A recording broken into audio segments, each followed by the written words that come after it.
السلام علیکم مهمانان گرامی قدر، والدان عزیز، پدر مادران، استادان، همکسبان، آموزگاران، خوش آمدید. نوری دیده تاج بر سر بر این کاشانه علم و معرفت. همین بهاری که همین سال آمد بهاری خوش قدم است، چون که امروز در لیسه ما عید است، عید فرزندان شما، عید نوری دیده و تاج سر شما، عید شاگردان دوست داشته ما. این در لیسه ما عنعنه است. هر سال وقتی که ما شاگردان رو به لیسه قبول میکنیم، همون سال عید خرسندی، روز خرسندی، یا که درست‌تر کرده گوییم حسابات ایجادی شاگردان ما که در طول 6 ماه آنها صاحب زبان‌های خارجی شدند، صاحب زبان انگلیسی و صاحب زبان ترکی گردیدند. ما را دوستی خلقای تاجیک و ترک به قرن عصرها میبرد، به قرن عصرهای میبرد که دوستی این دو خلق بزرگ، راه ابریشم، راه سودا، راه علم و فرهنگ و معرفت و مدنیت به دولت ترکیه میبرد. ما خیلی سرفرازیم. تاجیکستانیان فرزندان شما همه برای من، چون که ما با جوانان آموزگاران دولت ترکیه امروز تعلیم و تربیه میگیرند. فرزندان شما اساسگذار، اگر ما یک به تاریخ نگریم، اساسگذاری لیسه های مشترک تاجیکی این شادروان، حاجی کمال ایرمیز می باشند. این کس سالهای جنگ شهروندی از دولت ترکیه به تاجیکستان ما آمده، در همان عین جوش و خروش جنگ شهروندی سهم ارزنده گذاشتند. آن کس در کارغانتپه، در دوشنبه، در ترسونزاده، در کلاب و اینچنین سال 1997 در خوجند باستانی اولین لیسه مشترک تاجیکی ترکی را برقرار کردند. امروز ما در نزد این آدم حاجی کمال ایرمیز سری تعظیم فرود می آوریم.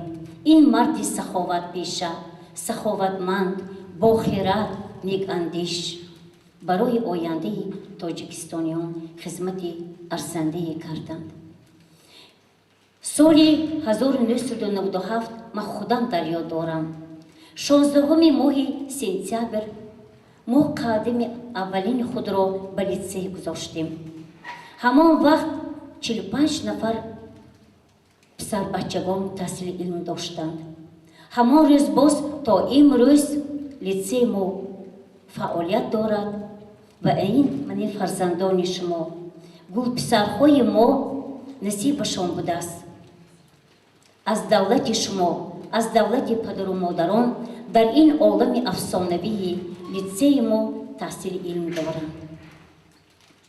امروز خدمت کردگان ما در تمام دنیا، در امریکا، در انگلیا، در شویتسیا، در استانبول، در دولت، در شهر و ولایت ترکیه، در روسیه، در دوشنبه، در خود خوجند، در همه جا تحصیل علم دارند و ما با آنها سرفرازیم، فخر میکنیم. و از درگاه خدا من از آن طلب دارم که همه شما پدر و مادران سربلند باشید، زنده باشید، زنده باشید و زنده باشید. چون که همه این امروزه، این دسترخوان ناز و نعمت، این یک جشن جمشیدی در شب روز نوروز اجان تشکیل کرده شد، همش از دولت شمایان. بار دیگر همه شمایان را خیر مقدم میگویم. خوش آمدید تاج بر سر بر این روز خرسندی طالب علمان صنف هفتم A. خوش آمدید. السلام علیکم مهمانان عزیز، والدان محترم، آموزگاران عزیز. من میخوام از نام خودم همه شما فرارسی عید بهار تبریک بگم. خوش آمدید به این درگاه عید فرهنگ.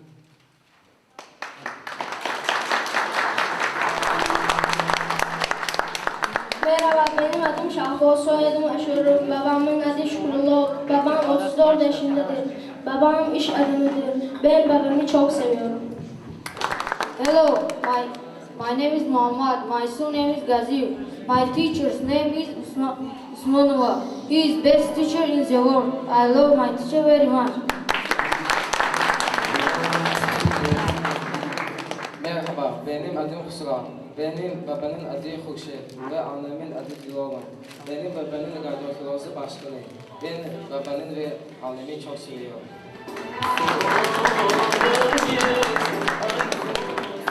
Я зовут Хуршед, я учусь в Татарско-турецком лицее. Сегодня сюда пришла моя бабушка. Она очень трудолюбивая и добродушная. Я ее очень люблю.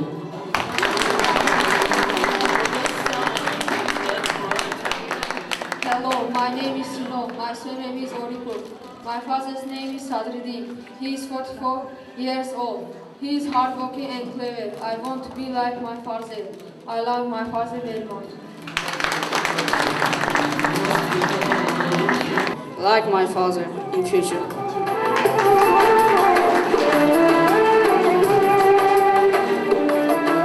Merhaba, benim adım Kobel. Benim annemin adı Nozira.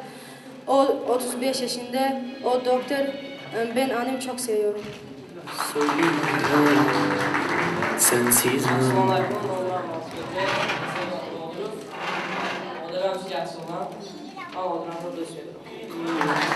hiç bilemedim ben. I am Amjad Tarif. I am 30 years old. In this place is my father and mother. They are clever and hardworking. In the future, I want to be like them. Merhaba, benim adım Şahram. Benim öğretmenimin adı Umarova. Ben öğretmenimi çok seviyorum. Kalbimde, ruhumda. Assalomu alaykum. Nomim Amirjon. Nom modaram mavzuni. Modaram Qutubaz ro do'st midoram. Men modaram ro do'st midoram. Benim adım Şoru, benim annemin adı Nigora. Ben annemi çok seviyorum ve o gibi başarılı bir insan olmak istiyorum. Hello, my name is Somjok. My mother's name is Munira. She is dressmaker. She is clever and dressmaker. I love my mother very much.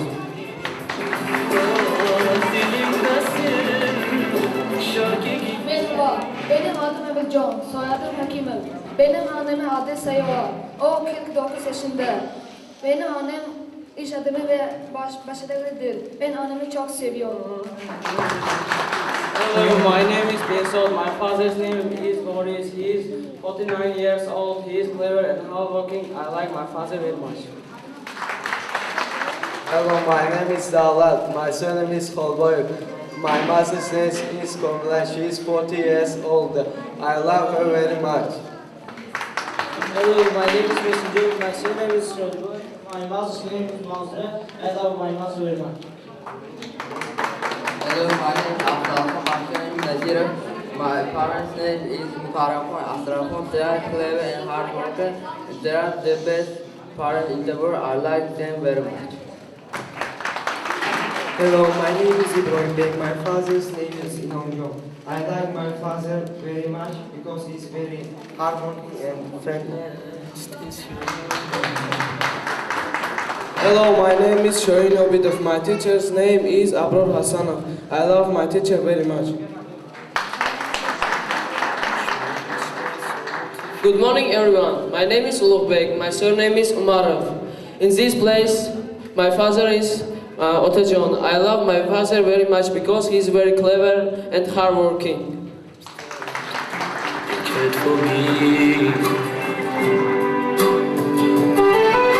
But I never realized it. Now it's too late. Forgive me. تشکر فرزندان عزیزم. اکنون من امیدوارانی با قدر و قیمتی لیتسه خودمان رو به شما معرفی می نمایم. مرحمت والدان عزیز شناسا شوید. سروری لیتسه ما خورشید کریمов.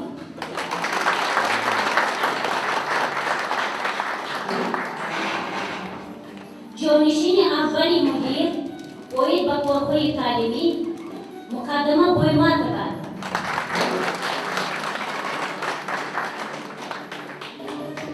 جانشین مدیر باید با کارهای تعلیمی یوسف چکین.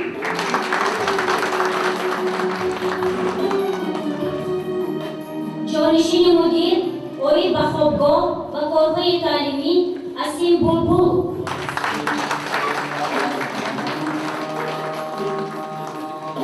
جانشین مدیر باید با کارهای تربیوی مهیاخون اکمالова.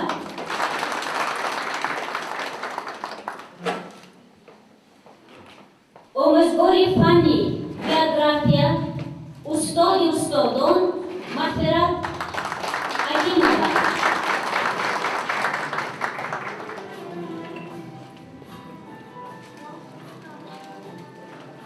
مادری از همه نزدیکترین شاگردان ما معلمه خوش‌سلیقه مرحمت‌ها عثمانова.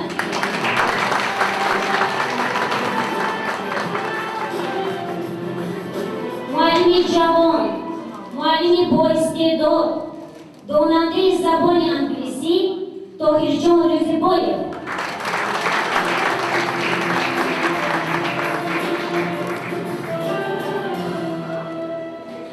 معلم فن تاریخ که ما را به قرن عصرها میبرد، به دولت ترکیه میبرد، زینورا شاکرova.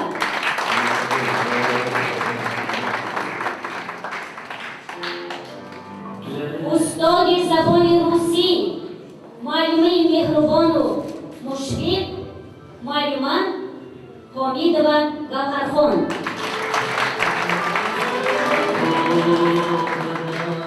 معلم زبان روسی اومدپولوف منصور جان. معلم جوان و از همه دوست داشته شاگردان فرزندان شما معلم زبانی ترکی عبدالرحیم کاوهمند.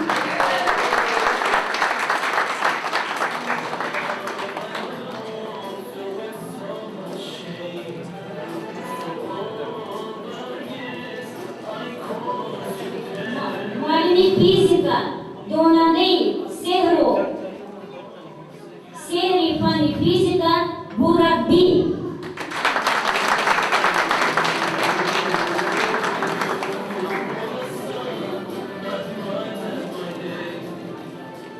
معلم جوان معلمی که قدم اولین خود را در ساحه تکنولوژی اینفورماسیونی میگذارانند معلم جوان آبیجان.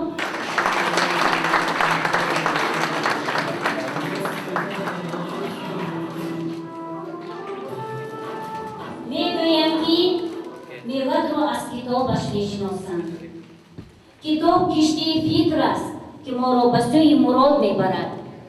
کتابدار و از همه شخصی نزدیکترین به شاگردان که هر روز با آن کس شاگردان سر و کار دارند مملکت خان. مرحبا.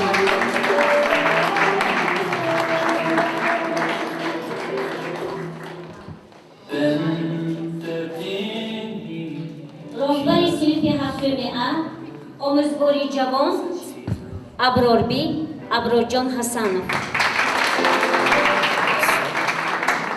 و ابی دوست داشته فرزندان شما همراهی که در خوابگاه همراهی میکنند ابی آنها برادر آنها نصرت الله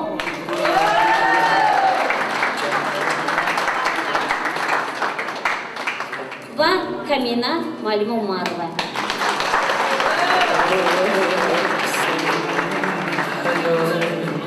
Kalbimde, ruhumda, rüyalarımda.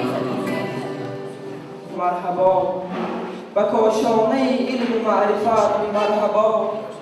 بهر استادان و فرزندان خویش خوش آمده. بهرتان این محفلی باشه که مرحبا. لیتسه ما از بهرتان آغاشگر باز کرد. از گل از لاله و سه‌برگ پایانداز کرد. سرود و شعرها سخت و نوای دلنشین پیشکش این کاشانده و این محفل